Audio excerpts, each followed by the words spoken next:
Saragoso, eu sei da importância do teu programa, das ações que você faz. Eu penso que é muito importante, nas falas, dizer sobre como esses povos, os guaranis e os outros nativos, como é que as coisas aconteceram, né? Esse grupo Mibiá, ele é o grupo Guarani que continuou nas selvas, que continuou com o seu deus Nhanderu, Tupã, né? Enquanto os outros guaranis, que eram os xiripás, esses foram os cristianizados. Esses atuais indígenas que nós temos nas aldeias, aqui em Santo Ângelo e lá em São Miguel, nunca foram cristianizados e se mantiveram puros e merecem todo o nosso respeito e tudo que a gente possa pensar de bom para eles, né? Porque eles representam essa milenaridade da presença humana na América Latina, na nossa região, macro-região. Então, e aonde estão aqueles descendentes dos que foram cristianizados, dos que foram reduzidos? É a nossa gente dos bairros e das vilas. Então, o mundo guarani se dividiu em duas partes. Isso é muito importante você falar que tem um mundo que está nas aldeias, que é essa gente nossa, e tem muito mais gente nas vilas e nos bairros, descendentes daquela história. Então, é importante dizer isso para que as pessoas se reconheçam dentro do processo histórico. Tranquilo, meu irmão? Saragoso, eu estou convencido de que o nosso grande dever espiritual, todo dia coisas estão acontecendo, me diz que é nosso dever contar para esse mundo pelo duro missioneiro de que eles são descendentes desta história jesuítica guarani lá do passado e que continua viva nos corpos, nas almas e nos espíritos atuais. Então, veja, isso é muito importante que você diga isso. Veja, Saragoso, a quantidade de guaranis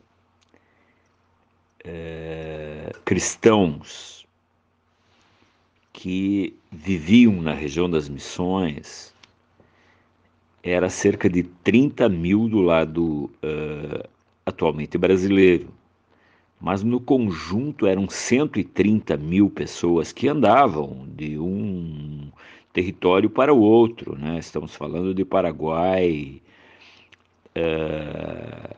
Argentina, Brasil e Uruguai, porque desde o Rio Negro, lá embaixo no Uruguai, para o norte, tudo era jesuítico-guarani.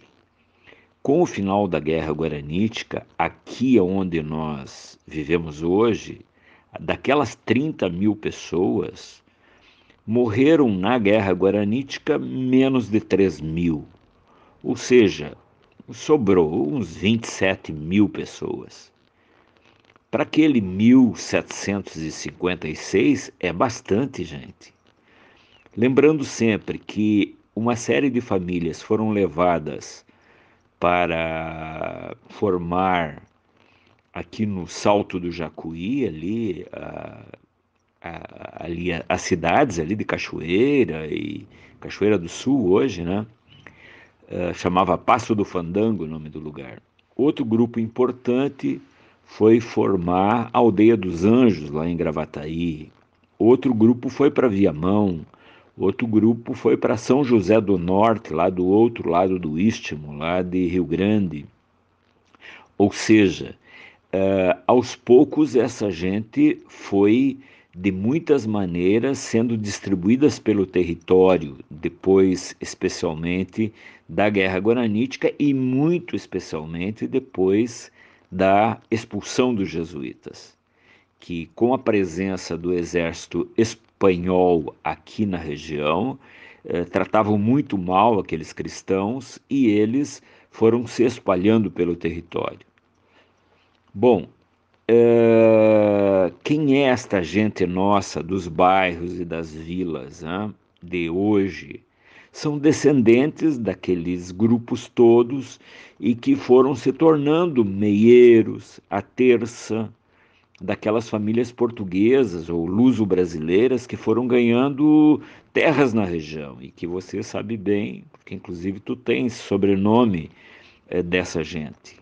Então, eu diria o seguinte, que daquele grupo, daquelas 27 mil pessoas, e como foram se espalhando, né, aquelas famílias se tornando peões, outros marceneiros, pedreiros, profissionais iniciais do que se chama Rio Grande do Sul, então aquilo se espalhou, aquela gente toda se espalhou pelo grande território.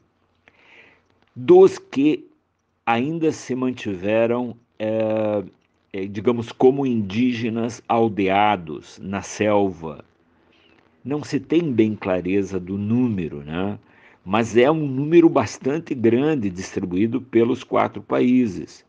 Por quê? Por exemplo, em Misiones, aqui onde até hoje a floresta ainda é bem potente, aqui do outro lado do Rio Uruguai, ali se juntou um grande grupo que até hoje vivem ali ainda naquelas selvas, aldeados, né? Inclusive muitos parentes dos guaranis que estão em Santo Ângelo e São Miguel. Então, muitos milhares, e esses Mibiá, então, né, que são os Mibiá Guarani que nós conhecemos hoje, que não foram, naquele período, cristianizados.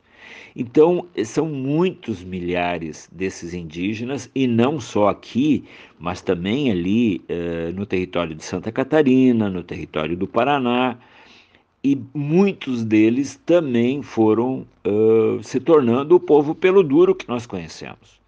Então é muito interessante pensar de que essa magnitude toda de gente daquele período, né, os 130 mil cristianizados, ficaram no amplo território uma quantidade muito expressiva, pelo menos 127 mil cristãos guaranis que estavam nesse amplo território.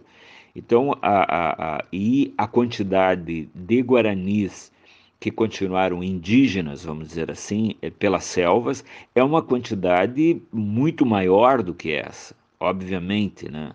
Mas o número exato não se tem. O que se tem que nos descobrimentos da América, entre aspas, a palavra descobrimento, eram uma quantidade de 1.400.000 guaranis, lá em 1492, 1500. Então veja que nunca dá para esquecer que só os bandeirantes fizeram desaparecer 600 mil guaranis, né, nos seus ataques, tanto aos índios, digamos, os indígenas que se mantinham nas selvas, como também nas reduções. Então, fomos aos pouquinhos matando aquela gente, mas obviamente não desapareceram no todo, continuam vivos nos nossos corpos e nas nossas almas.